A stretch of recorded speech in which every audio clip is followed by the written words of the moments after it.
March 15th, 2019, Portland, Oregon. The emergency department of Mercy General Hospital operated under the fluorescent lights that never dimmed, serving a city that never truly slept. Sarah Mitchell, a 32-year-old registered nurse, had worked the night shift for nearly 6 years. Her colleagues described her as reliable, meticulous, and devoted to her patients. But in the early hours of that Friday morning, something changed. The hospital security footage showed Sarah completing her rounds at 6:47 a.m., moving through the corridors with her usual efficiency. She clocked out at 7:12 a.m., exchanged brief pleasantries with the incoming day shift staff, and walked toward the parking garage. The cameras captured her getting into her silver Honda Accord at 7:31 a.m. She drove out of the garage, turned left onto Morrison Street, and disappeared into the morning traffic. "So glad to have you here. Comment your city so I can bring cases from your region and also know where you're watching me from." Sarah never made it home. Her roommate, Jennifer Hayes, reported her missing that evening after numerous unanswered calls and texts. The initial police response treated it as a routine missing person case. Adults disappeared for various reasons, and most returned within 48 hours. But Jennifer insisted something was wrong.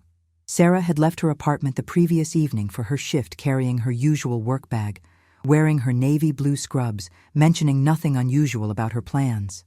Detective Joshua Parker, a 15-year veteran of the Portland Police Bureau, caught the case on Monday morning. By then, Sarah had been missing for 3 days. Parker began with the standard protocol, interviewing family, friends, and co-workers, reviewing financial records, checking hospital cameras, and examining her social media presence. The first anomaly appeared during interviews with Sarah's co-workers. Multiple nurses from the night shift reported that Sarah had seemed distracted over the past month. She had started taking longer breaks, often disappearing into the staff lounge or the hospital chapel during quiet periods. One colleague, Nurse Amanda Rodriguez, mentioned finding Sarah in the medication room late one night, staring at her clipboard with an expression of intense concentration, muttering something about patterns and schedules. More concerning was the discovery of Sarah's abandoned vehicle. A patrol officer found her Honda in the parking lot of a 24-hour fitness center on the east side of Portland, approximately 8 miles from the hospital. The car was locked, with no signs of struggle or forced entry. Inside, investigators found her purse, wallet, phone, and work bag neatly arranged on the passenger seat. Her nursing badge lay on the dashboard. Everything suggested she had parked there intentionally. Detective Parker's partner, Amanda Chen, specialized in missing persons cases involving healthcare workers. She brought a critical insight to the investigation.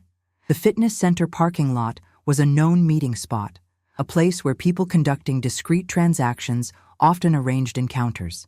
But surveillance cameras at the fitness center had malfunctioned 2 days before Sarah's disappearance, and management could provide no footage. A forensic examination of Sarah's phone revealed deleted text messages, recovered by the technical team. The messages showed correspondence with an unknown number, discussing meeting times and locations, always late at night or in the early morning hours. The language was cryptic, referencing appointments and consultations, but never explicitly stating the purpose of these meetings. Sarah's personal journal, found in her apartment by investigators, contained entries that grew increasingly erratic over the previous 8 weeks. She wrote about exhaustion that sleep couldn't remedy, about feeling disconnected from her normal circadian rhythms, and about a solution she had discovered through other night shift workers. The final entry, dated 3 days before her disappearance, contained a single sentence that sent a chill through the investigative team. "Tonight, I find out if the protocol really works, or if I've made a terrible mistake." The case had transformed from a simple missing person investigation into something far more complex. Detective Parker expanded his search, pulling records of other healthcare workers in the Portland metropolitan area who had reported similar symptoms or behaviors. What he discovered would change the trajectory of the entire investigation. 4 other night shift workers from various hospitals and facilities had sought psychiatric help in the previous 2 years, all presenting with nearly identical complaints: severe insomnia despite exhaustion, paranoid thoughts about their health, and a desperate search for solutions to maintain their performance during overnight hours. 3 of them had abruptly stopped attending their counseling sessions. One had disappeared entirely, only to resurface weeks later with no memory of where she had been. As Detective Parker compiled this information, a pattern began to emerge, one that suggested Sarah Mitchell's disappearance was not an isolated incident, but rather a piece of a much larger and more disturbing puzzle. Something was happening to night shift workers in Portland, something that operated in the shadows of the city's 24-hour economy. And Sarah Mitchell had somehow stumbled into the heart of it. The investigation was about to take a turn that none of the detectives could have anticipated. The breakthrough came from an unexpected source. Detective Joshua Parker received a call from Dr. Michael Torres, the night shift supervisor at Mercy General Hospital, 5 days after Sarah Mitchell's disappearance. Torres had information he claimed was sensitive, requesting a meeting away from the hospital premises. They met at a downtown coffee shop on a gray Tuesday afternoon. Torres appeared exhausted, dark circles prominent under his eyes, his hands trembling slightly as he stirred his untouched coffee. He had worked overnight shifts for 12 years and supervised Sarah's unit for the past 3. What he revealed opened an entirely new dimension to the investigation. Torres described an informal network among night shift workers across Portland's healthcare facilities. The group had started innocently enough, a support community for people working against their natural biological rhythms. They shared tips for staying alert, managing sleep schedules, and coping with the social isolation that came with working while the rest of the world slept. The gatherings were casual at first, meeting at all-night diners or parks during their breaks. But approximately 18 months ago, the nature of these gatherings changed. Someone introduced the concept of performance optimization, suggesting that working night shifts didn't have to mean constant fatigue and health problems. This person claimed to have connections to medical professionals who understood the science of circadian rhythms and could offer solutions that went beyond caffeine and willpower. Torres admitted he had attended 2 of these later meetings, but stopped when the discussions turned toward experimental treatments. He noticed that some of his colleagues, including Sarah Mitchell, continued to attend. Over the following months, these individuals exhibited remarkable changes. They appeared more energetic during their shifts, more focused, and seemingly immune to the typical exhaustion that plagued other night workers. Their performance evaluations improved dramatically. Detective Amanda Chen cross-referenced hospital employment records with the names Torres provided. The pattern was undeniable.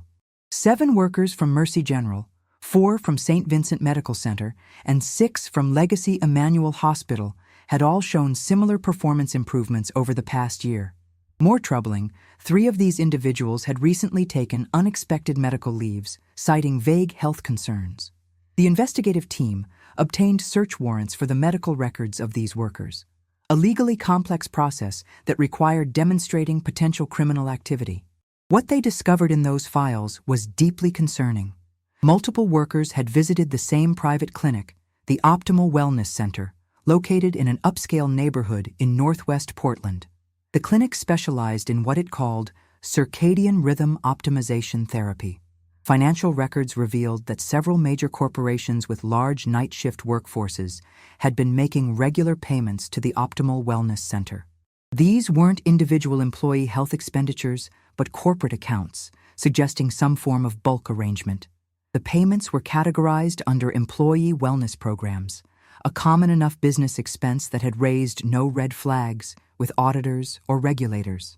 Detective Parker obtained the corporate client list through a subpoena. The companies included hospital management groups, logistics companies, manufacturing facilities, and call centers, all businesses that relied heavily on 24-hour operations. The financial trail showed these payments had increased significantly over the past 2 years, coinciding with the timeline Torres had provided about the changed nature of the night shift workers' meetings. The Optimal Wellness Center was owned and operated by Dr. Robert Chen, a physician whose credentials appeared impressive at first glance. He had medical degrees from reputable institutions and published papers on sleep medicine and workplace productivity. However, a deeper investigation into his background revealed troubling information. Dr. Chen had lost his medical license in California 7 years earlier following allegations of conducting unauthorized clinical trials on patients without proper informed consent or ethical oversight. He had relocated to Oregon, where regulations were different, and established the Optimal Wellness Center under a business license that didn't require full medical credentials for what he classified as wellness consulting rather than medical treatment. This legal gray area had allowed him to operate without the scrutiny that a traditional medical practice would face. The detectives arranged surveillance on the Optimal Wellness Center. What they observed was a steady stream of visitors, almost exclusively during late night and early morning hours. People arrived looking exhausted and left appearing refreshed, often carrying small packages or prescription bottles. The clinic maintained minimal signage and no website, operating through word-of-mouth referrals within the night shift worker community. A forensic accounting team examined the clinic's financial records, obtained through additional warrants. The revenue was substantial, far exceeding what a typical wellness center would generate. More interesting were the expenses. Large payments to pharmaceutical suppliers, many of which dealt in compounds not typically used in standard medical practice. There were also significant payments to research laboratories and chemical manufacturers. The technical team had finally cracked Sarah Mitchell's deleted messages, recovering complete conversations with the unknown number. The messages revealed she had been visiting the Optimal Wellness Center for 3 months. The communications discussed dosing schedules, side effects management, and progress evaluations. The language was clinical, almost experimental in nature. The final messages, sent the night before her disappearance, expressed Sarah's concerns about unusual symptoms she was experiencing and a request for an urgent consultation. Detective Chen located 2 former employees of the Optimal Wellness Center who had left under controversial circumstances. Both were reluctant to speak initially, having signed non-disclosure agreements. However, faced with potential obstruction of justice charges, they provided sworn statements. Their testimony painted a disturbing picture of what was occurring inside the clinic. Dr. Robert Chen had developed what he called a revolutionary protocol for circadian rhythm modification. The treatment involved a combination of pharmaceutical compounds, some approved for other medical uses and others of questionable origin, designed to fundamentally alter how the body responded to light and darkness. The goal was to make night shift workers as functional during overnight hours as they were during the day, essentially reprogramming their biological clocks. The former employees described how participants were recruited through employer partnerships, often with subtle pressure suggesting that performance improvements would benefit their careers. The treatments were presented as cutting-edge but safe, backed by research that was never fully disclosed to participants. Consent forms were vague, and participants were discouraged from discussing the program with outside medical professionals.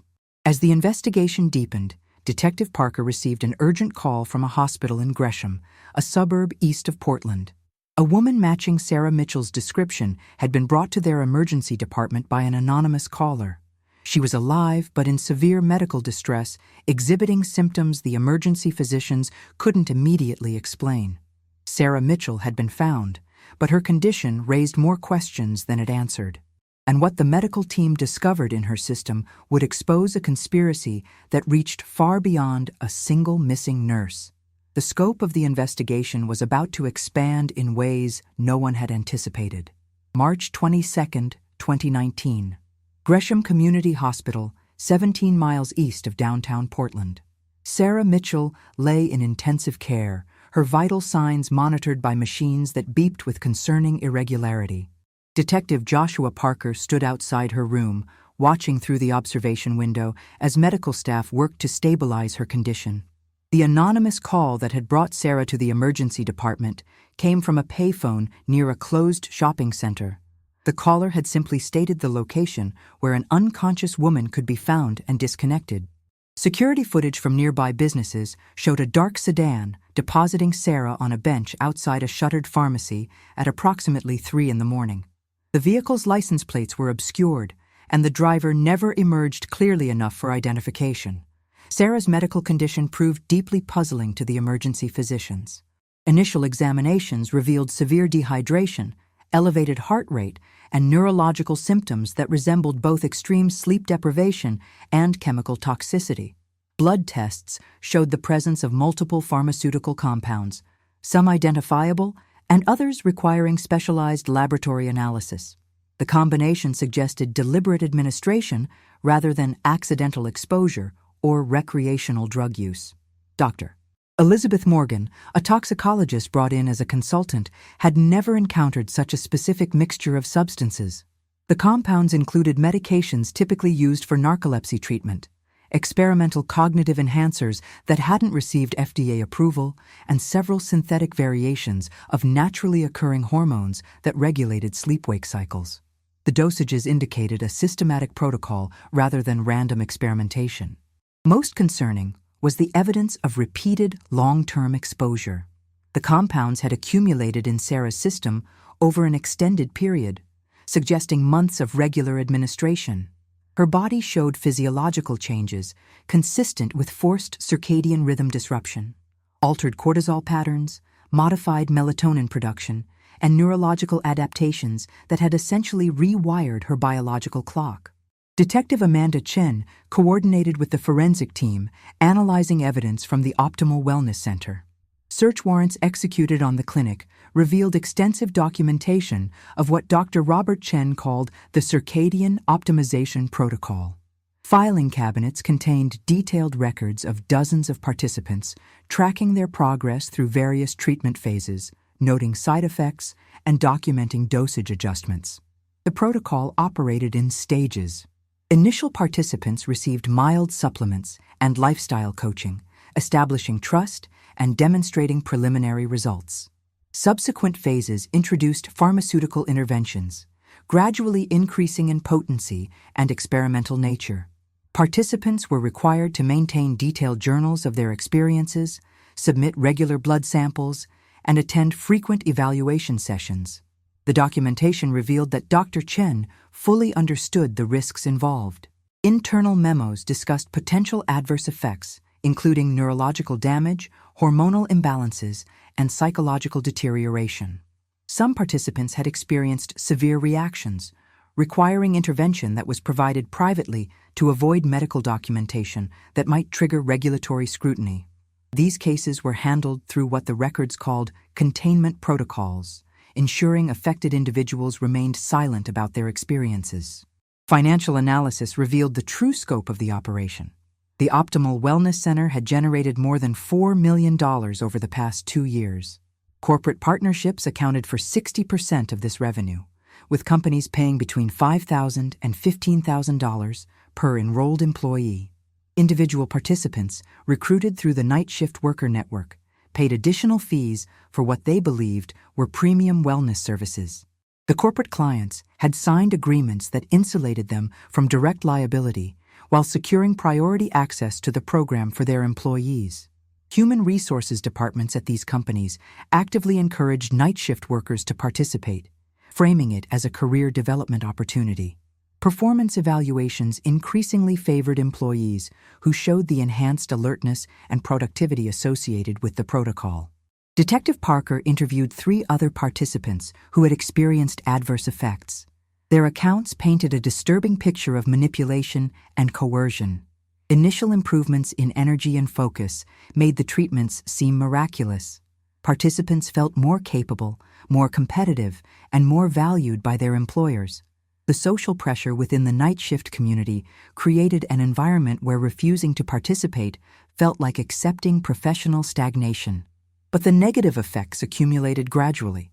Participants reported increasing anxiety, difficulty distinguishing between day and night even when trying to maintain normal schedules, and a growing dependence on the treatments to function. Attempting to discontinue the protocol resulted in severe withdrawal symptoms, including debilitating fatigue, confusion, and in some cases, complete disorientation about time and place. The 2 former Optimal Wellness Center employees provided additional documentation they had secretly preserved. These records included communications between Dr. Chen and executives at the corporate client companies. The exchanges revealed that company leadership knew participants were part of an experimental program. They discussed the ethical concerns, but justified the continued partnership based on improved productivity metrics and reduced absenteeism among night shift workers. More troubling were email threads discussing problem cases, participants who had experienced severe adverse effects. Rather than halting the program or seeking proper medical intervention, the communications focused on limiting corporate exposure and ensuring affected individuals remained silent. Non-disclosure agreements were reinforced, sometimes with financial incentives and occasionally with veiled threats about employment consequences if participants spoke about their experiences. Sarah Mitchell's case represented a critical turning point. Her medical records from the Optimal Wellness Center showed she had been flagged as a concerning case 3 weeks before her disappearance.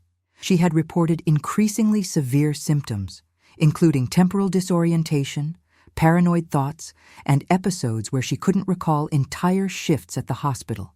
Dr.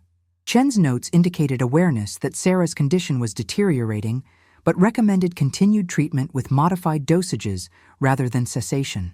The final entries in Sarah's file suggested she had demanded to stop the protocol entirely.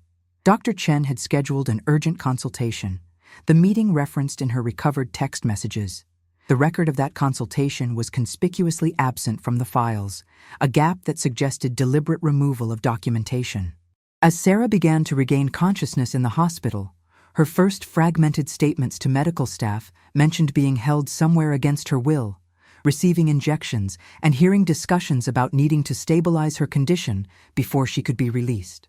She described a facility that wasn't the Optimal Wellness Center, somewhere more isolated, where other people in similar distress were being kept away from public hospitals that might ask questions. Detective Chen cross-referenced property records associated with Dr. Robert Chen and the corporate entities connected to the Optimal Wellness Center. One property stood out: a former nursing home in rural Clackamas County, purchased 2 years earlier and listed as a private medical research facility. The location was remote, surrounded by forest, with minimal nearby residents who might notice unusual activity. Surveillance teams were immediately dispatched to the property. Initial observations confirmed the location was active, with vehicles arriving and departing at irregular hours. Thermal imaging suggested the building was occupied, with heat signatures indicating multiple individuals inside. The detectives prepared for a coordinated operation that would require tactical support and medical personnel on standby. But before the operation could be executed, an urgent development forced immediate action. A 911 call came from inside the facility itself, a terrified voice reporting medical emergencies and requesting immediate assistance. The caller claimed multiple people were in crisis, that something had gone catastrophically wrong with treatments administered earlier that evening. The investigation was about to transition from evidence gathering to emergency response, and what authorities would discover inside that remote facility would expose the full, horrifying extent of the conspiracy that had ensnared Sarah Mitchell and dozens of other unsuspecting night shift workers. The darkest revelations were still ahead. March 23, 2019, 11:47 p.m. The former Shady Creek nursing home sat isolated on 40 acres of wooded property, 30 miles southeast of Portland.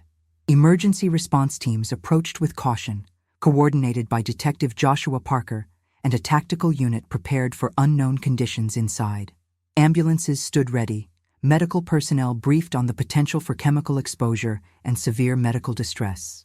The 911 call had come from a staff member inside the facility, someone whose conscience had apparently overridden their loyalty to Dr. Robert Chen's operation. The caller described at least 8 individuals experiencing severe adverse reactions simultaneously, including seizures, cardiovascular distress, and altered mental states. The situation had apparently spiraled beyond the staff's ability to manage privately.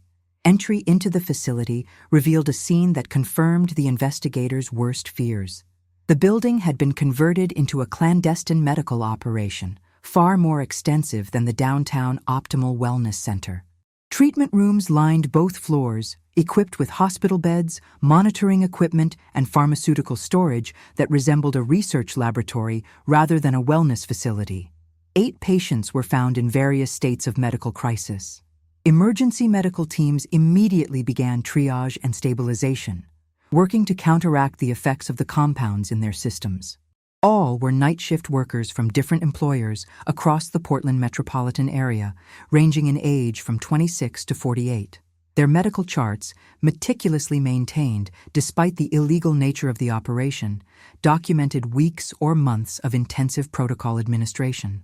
The facility's staff consisted of 4 individuals: 2 nurses whose licenses had been suspended in other states, a medical technician with no verifiable credentials, and the person who had made the emergency call, a physician assistant named Christopher Reed, who claimed he had only recently discovered the true nature of the operation he had been recruited to support.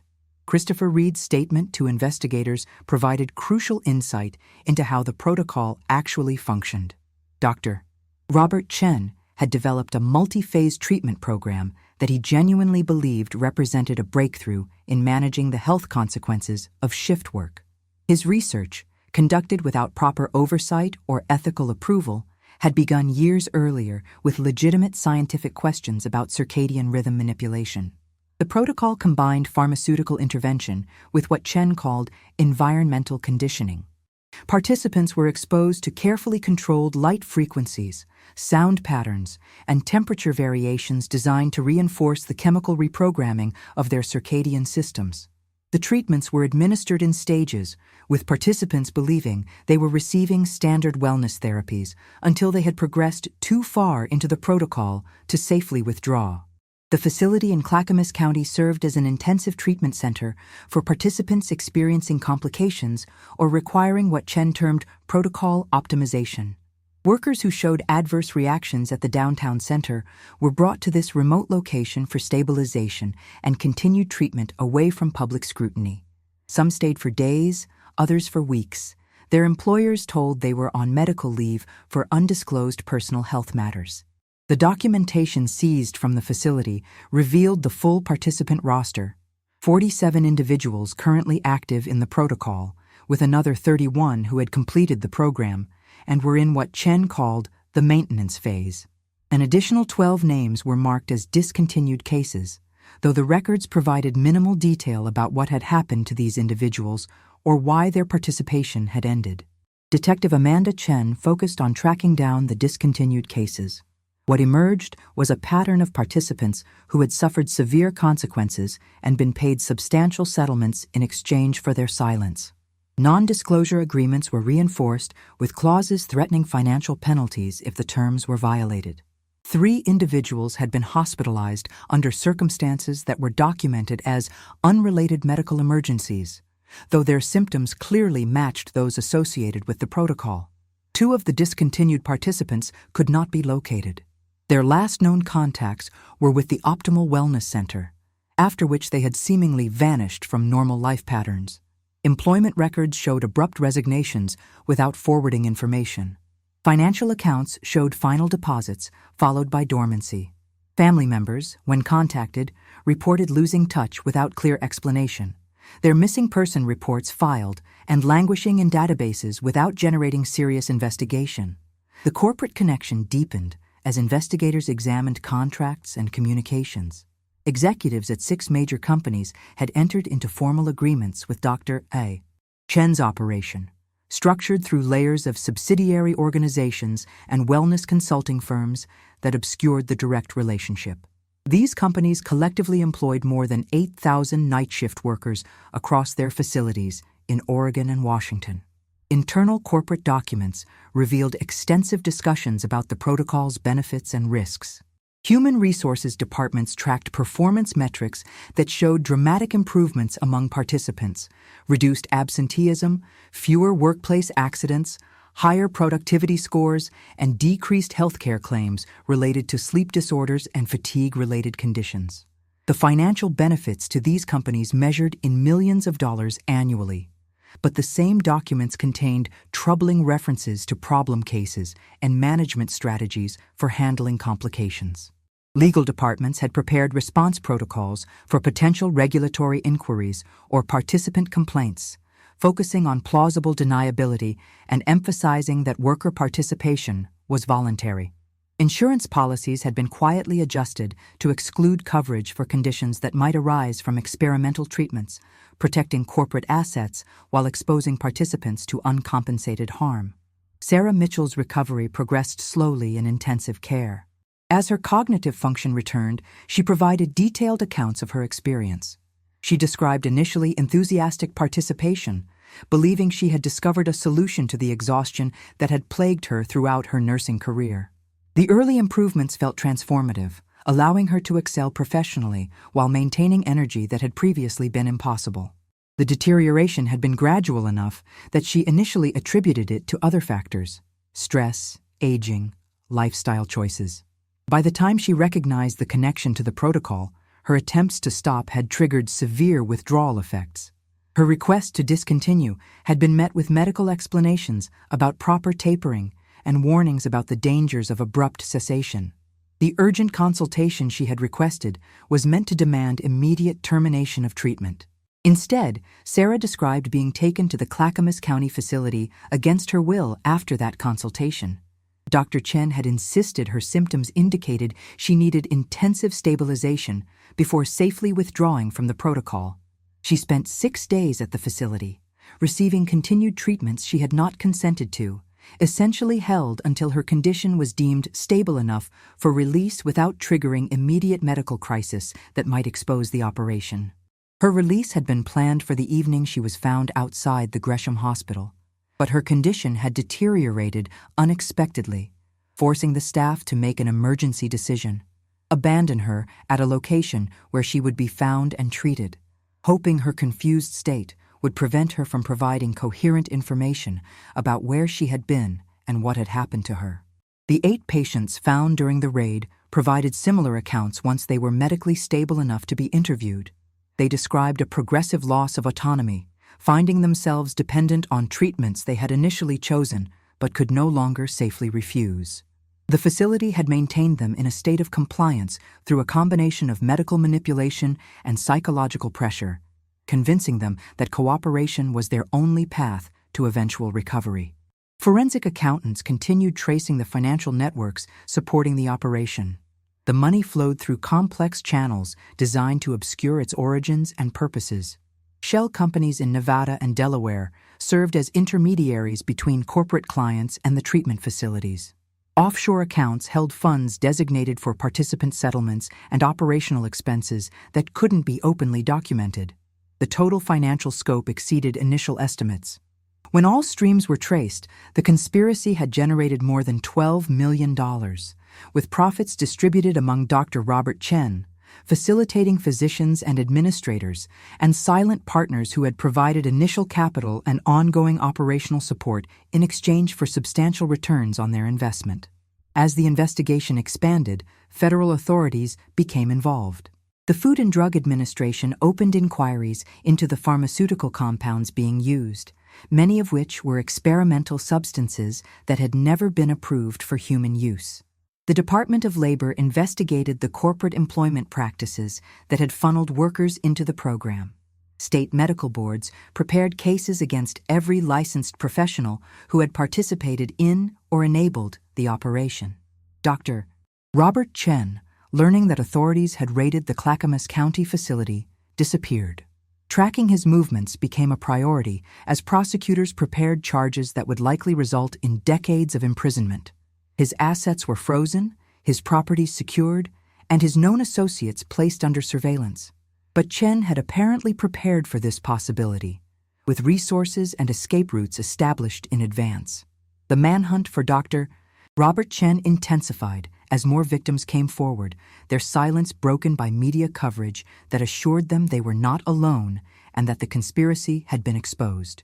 Each new testimony added to the mounting evidence of a systematic exploitation of vulnerable workers, people who had trusted medical professionals and their employers to act in their best interests. The investigation had uncovered a conspiracy of shocking scope and callousness, but the most disturbing questions remained unanswered. How many other operations like this existed in other cities, targeting other populations of vulnerable workers? What happened to the participants who had simply vanished from the discontinued cases list? And could the damage inflicted on dozens of people ever be fully repaired? Their circadian systems potentially altered permanently by months or years of experimental intervention. The truth about night shift workers that nobody had talked about was finally being exposed, and the consequences would reshape regulations, corporate practices, and the lives of everyone who had been drawn into Dr. Robert Chen's dangerous protocol. April 2nd, 2019. Federal Building, downtown Portland. The investigation had evolved from a local missing person case into a multi-agency operation involving the FBI, FDA, Department of Labor, and Oregon State Police. Conference rooms filled with evidence boxes, digital forensics equipment, and teams of investigators working to untangle the full scope of the conspiracy that had exploited night shift workers across the Pacific Northwest. The breakthrough in locating Dr. Robert Chen came from an unexpected source. Financial investigators tracking his frozen accounts noticed a pattern of automated transfers that had been established months before the operation was exposed. These transfers moved funds through a series of international banking intermediaries, eventually landing in accounts in Singapore and the Cayman Islands. The sophistication suggested Chen had been planning for the possibility of exposure and arrest. Interpol issued an international warrant, but Chen had apparently prepared multiple escape routes. Surveillance at airports and border crossings yielded nothing. However, a customs alert triggered when someone attempted to access one of Chen's offshore accounts from Mexico City. Mexican authorities, cooperating with U.S. investigators, traced the access point to a short-term apartment rental in a neighborhood known for housing individuals avoiding legal complications in their home countries. The arrest occurred without incident. Dr. Robert Chen was detained by Mexican federal police and held pending extradition. His confident demeanor during the initial detention suggested he believed his legal resources and preparation would protect him from serious consequences. That confidence would prove to be profoundly misplaced. While Chen's arrest proceeded through international legal channels, investigators in Portland focused on the corporate entities that had enabled and profited from the illegal protocol. The 6 companies identified in the initial investigation represented only the most direct participants. Deeper analysis revealed a network of 12 corporations that had either directly contracted with Chen's operation or provided funding through investment vehicles disguised as wellness program development. The corporate executives faced a difficult calculation. Cooperation with investigators might result in reduced personal liability, but would expose their companies to massive civil lawsuits from affected employees. Resistance would almost certainly lead to criminal charges for conspiracy and reckless endangerment. Legal teams engaged in complex negotiations with prosecutors, seeking arrangements that would satisfy justice while preserving corporate survival. One executive chose a different path. Timothy Morgan, Chief Human Resources Officer at Pacific Logistics Solutions, contacted federal investigators independently and requested immunity in exchange for comprehensive testimony. His decision to cooperate fully provided prosecutors with detailed insider knowledge of how the corporate side of the conspiracy had functioned. Morgan's testimony revealed that the initial approach had come from Dr. Chen through intermediaries who presented the protocol as a cutting-edge, scientifically validated wellness program. Corporate leadership was shown selected research supporting circadian rhythm modification, though the experimental nature and lack of FDA approval were minimized or omitted entirely. The promised benefits, improved productivity, and reduced healthcare costs aligned perfectly with corporate objectives in competitive industries where operational efficiency determined market success. The progression from legitimate interest to knowing participation in an unethical experiment occurred gradually. Early participants showed remarkable improvements, providing testimonials and performance data that seemed to validate the program's claims. Corporate leadership celebrated these successes, incorporating the protocol into broader workforce optimization strategies. Questions about the medical specifics were deflected with assurances that qualified professionals were managing all clinical aspects. Red flags emerged as complications began appearing. Employees reported adverse effects, sought company-provided health care for unusual symptoms, and in some cases requested transfer away from night shifts due to unexplained medical issues. Rather than investigating these warning signs, corporate leadership focused on protecting their investment in the protocol and minimizing potential liability exposure. Legal departments crafted participation agreements that emphasized voluntary enrollment while including broad liability waivers. Human resources policies were quietly modified to favor protocol participants in performance evaluations and promotion decisions, creating coercive pressure without explicit mandates. Employees who declined to participate or withdrew from the program found their career advancement opportunities diminishing, though no formal policy connected these outcomes to their protocol status. The financial benefits to participating corporations proved substantial. Pacific Logistics Solutions alone reported annual savings exceeding $2 million in reduced absenteeism, overtime costs, and healthcare claims among night shift workers. Productivity metrics showed improvements of 15 to 25% compared to non-participating facilities. These results drove expansion of the program, with corporate leadership actively recruiting additional night shift workers into the protocol. Morgan's testimony included documentary evidence, internal memoranda discussing the protocol's risks, legal analyses of potential liability exposure, and strategic communications about managing problem cases without attracting regulatory attention. Email threads showed executives weighing the ethical concerns against the financial advantages, consistently prioritizing business interests over employee welfare. Most damning were communications about the discontinued cases, the participants who had suffered severe consequences. Corporate leadership had been informed about serious adverse effects, including neurological damage and psychological deterioration. Rather than halting participation in the program, they negotiated settlements that kept affected individuals silent while continuing to enroll new participants.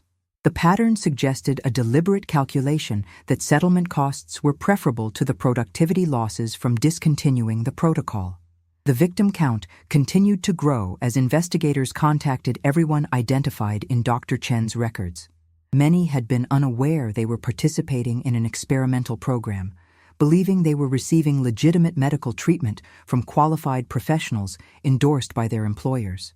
The betrayal of trust compounded the physical harm, creating psychological trauma that would require years of counseling and support to address. Medical experts assembled a comprehensive assessment of the protocol's effects on participants. The findings were sobering. Every individual who had received the full treatment sequence showed measurable alterations to their circadian biology.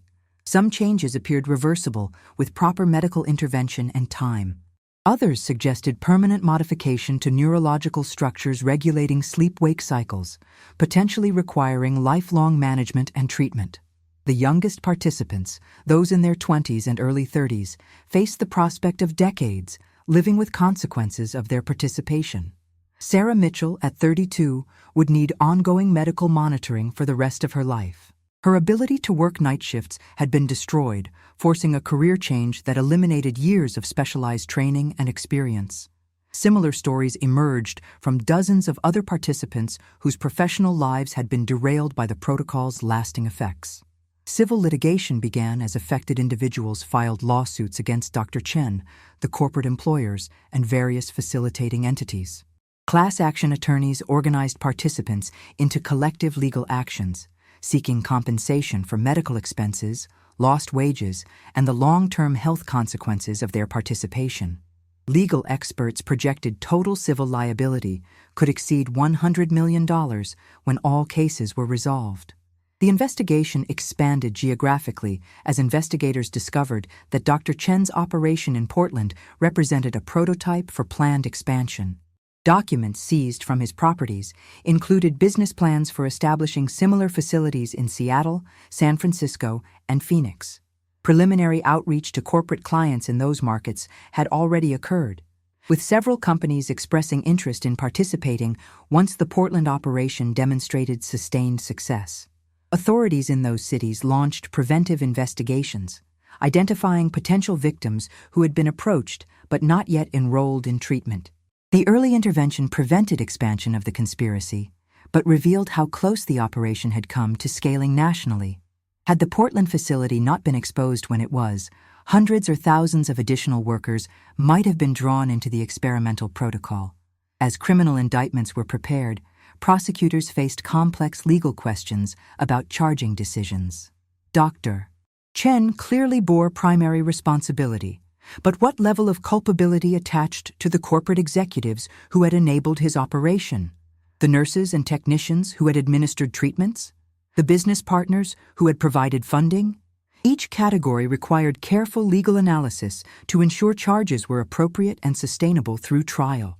The evidence was overwhelming, but successful prosecution required presenting a coherent narrative to juries who would need to understand the medical complexities and corporate decision-making processes that had enabled the conspiracy. Trial preparation began in earnest, with witness lists exceeding 50 individuals and exhibits numbering in the thousands of documents. Public reaction intensified as media coverage revealed the full scope of the exploitation. Night shift workers across the country expressed shock that such systematic abuse could occur within legitimate employment contexts. Labor advocates called for enhanced protections and regulatory oversight of workplace wellness programs. Medical ethicists demanded stricter enforcement of research protocols and informed consent requirements. The case against Dr. Robert Chen and his corporate collaborators was approaching trial, and the proceedings would determine not just individual accountability, but establish precedents for how society protected vulnerable workers from predatory exploitation disguised as innovative healthcare solutions. Justice was finally within reach, but the path to achieving it would require confronting uncomfortable truths about how far some would go in pursuit of profit at the expense of human welfare. November 18, 2019. Multnomah County Courthouse, Portland, Oregon. 8 months after Sarah Mitchell's rescue and the exposure of the circadian optimization conspiracy, the first criminal trial began.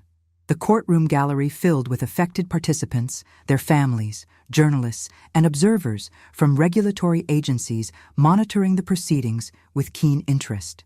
The case against Dr. Robert Chen would set precedents for how the legal system addressed exploitation hidden within healthcare innovation. The prosecution presented their case methodically over 3 weeks.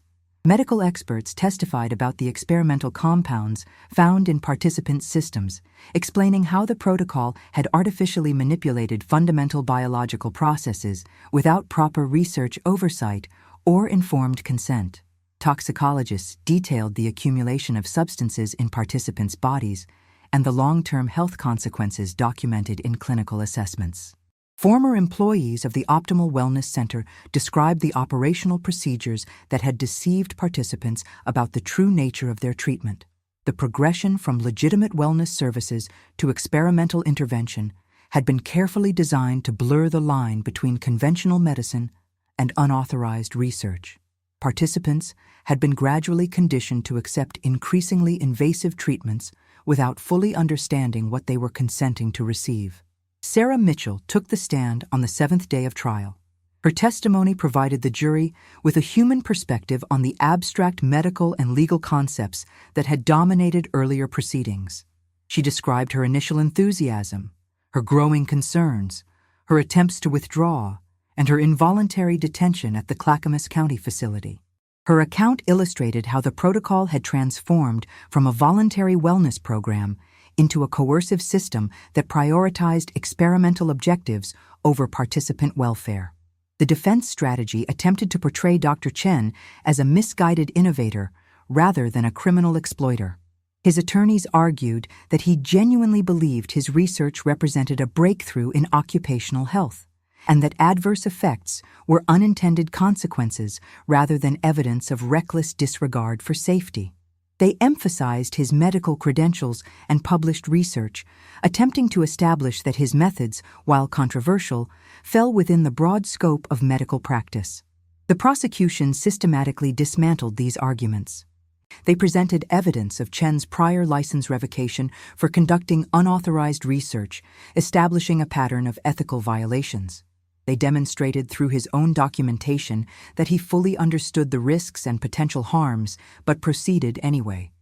Communications seized from his files showed clear awareness that his protocol violated research ethics standards and regulatory requirements, Yet he continued operations while taking steps to conceal the program from oversight authorities.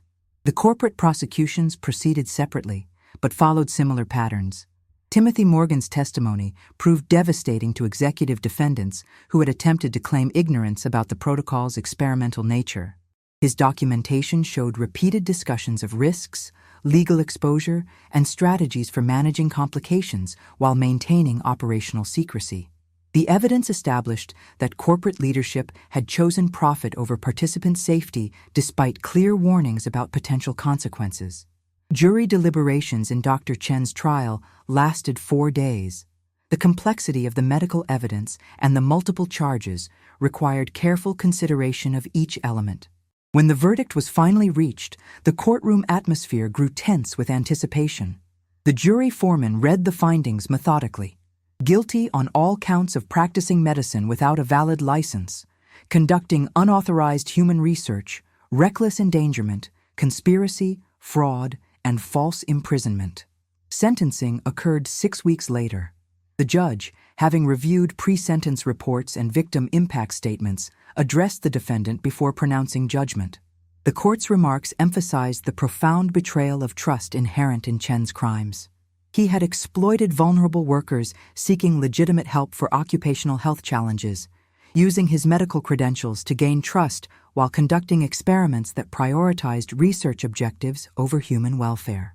Dr. Robert Chen received a sentence of 25 years in federal prison without possibility of parole for 15 years. Additional state charges would run concurrently, ensuring he would face consequences in multiple jurisdictions. His medical credentials were permanently revoked, and he was ordered to pay restitution to victims, though his assets would likely prove insufficient to fully compensate all affected individuals for their losses and ongoing medical needs. The corporate trials produced mixed outcomes. 3 executives received prison sentences ranging from 18 months to 5 years for their roles in enabling and concealing the conspiracy. Others accepted plea agreements that included probation, substantial fines, and permanent prohibition from holding management positions in healthcare-related industries. The variations in sentences reflected different levels of involvement and cooperation with investigators. Civil litigation continued beyond the criminal proceedings. Settlement negotiations resulted in total compensation exceeding $75 million for affected participants. The corporations involved faced additional penalties from regulatory agencies and substantial costs defending against shareholder lawsuits, alleging mismanagement and ethical violations that had damaged corporate reputations and financial value. Sarah Mitchell used her settlement to establish a foundation supporting night shift workers facing health challenges. Her organization advocated for regulatory reforms, ensuring workplace wellness programs met strict ethical standards and provided genuine informed consent. She became a national voice for worker protection, testifying before legislative committees and consulting with regulators, developing enhanced oversight frameworks. The medical community responded to the case with renewed emphasis on research ethics and informed consent. Professional organizations strengthened guidelines for circadian rhythm research and workplace health interventions.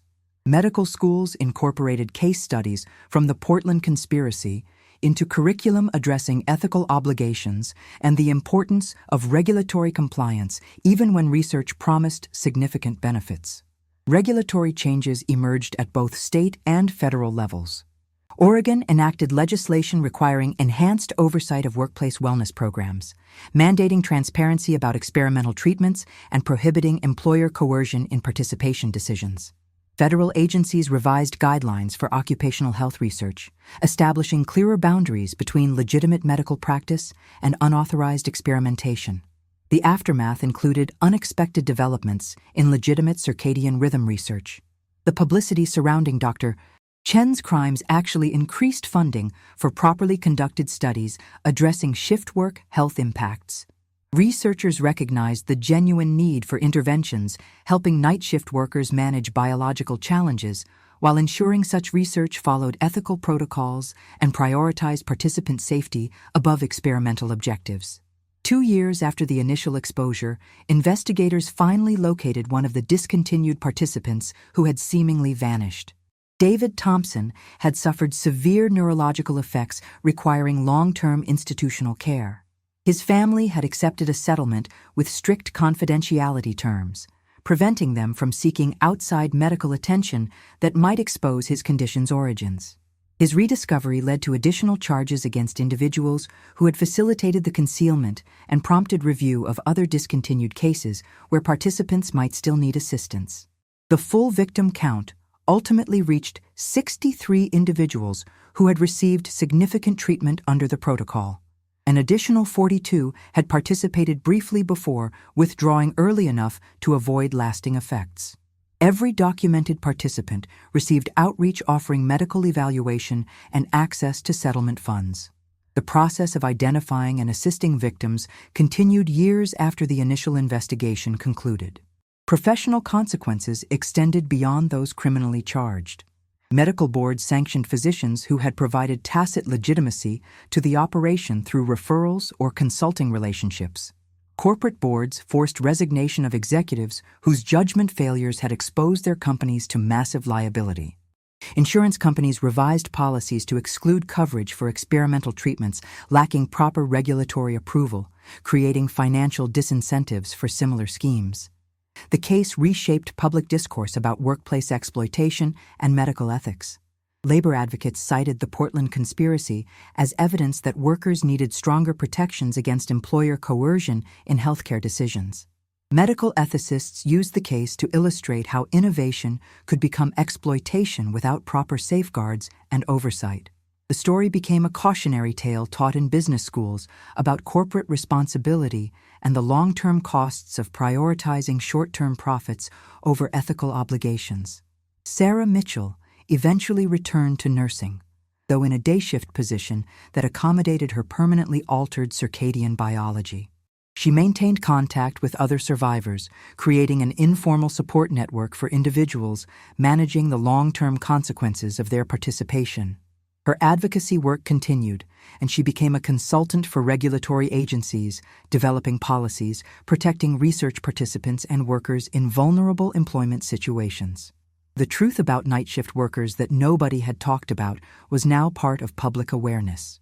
The conspiracy had exposed how economic pressures and the promise of easy solutions could lead well-intentioned individuals into exploitative situations. It revealed the responsibilities employers bore for genuinely protecting worker welfare rather than treating employees as resources to be optimized without regard for human costs. Years later, the Portland circadian optimization conspiracy remained a landmark case in medical ethics, labor law, and criminal justice. It demonstrated that even sophisticated exploitation could be exposed and prosecuted when victims found courage to speak, and investigators followed evidence wherever it led. Most importantly, it established that those who betrayed trust and exploited vulnerability would ultimately face accountability, regardless of how carefully they had constructed systems meant to shield them from consequences.